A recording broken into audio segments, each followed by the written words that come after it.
As we join you tonight, America is pausing, reflecting on 20 years since 9/11. Right now, we are showing you two live pictures from New York City. On the left, twin beams of light representing the fallen towers. And on the right, the memorial where the Twin Towers once stood. I'm Paige Holsey for Samantha Jones. And I'm Corey Stark. On this night before the 20th anniversary of the attacks, St. Louis is honoring those lost then and since the War on Terror began. We have team coverage from our Gabriela Vidal and Russell Kinsall. Gabby joining us live in Forest Park, where thousands of American flags are now serving as a moving tribute.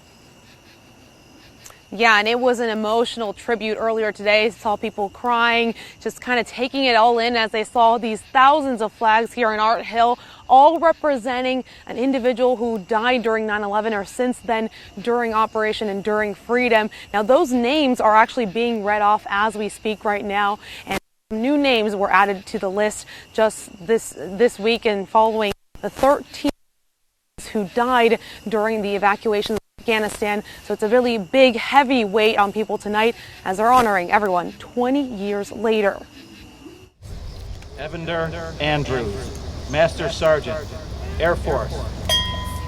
I can't believe it's 20 years. 2 decades. John Edmonds, Specialist, Army.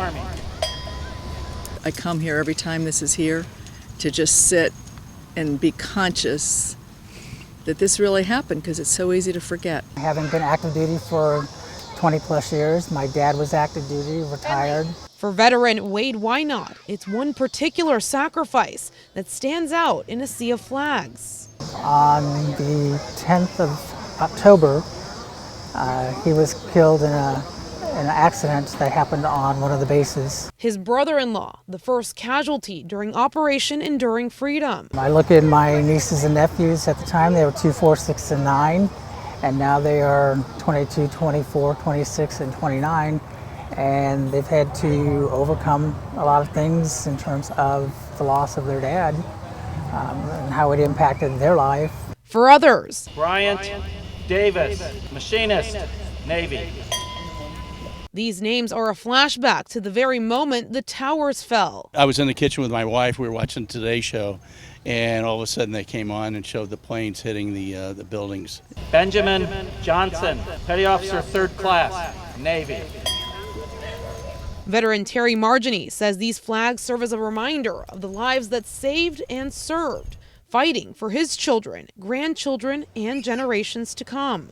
Trying to, understand the sacrifices that, so many paid with their lives for this great nation that we live in. Vincent Parker, Petty Officer 1st Class, Navy. The names of the thousands of fallen will continue to be read here on Art Hill until all the names are read. They're expecting that to conclude at 11 a.m. tomorrow on 9/11.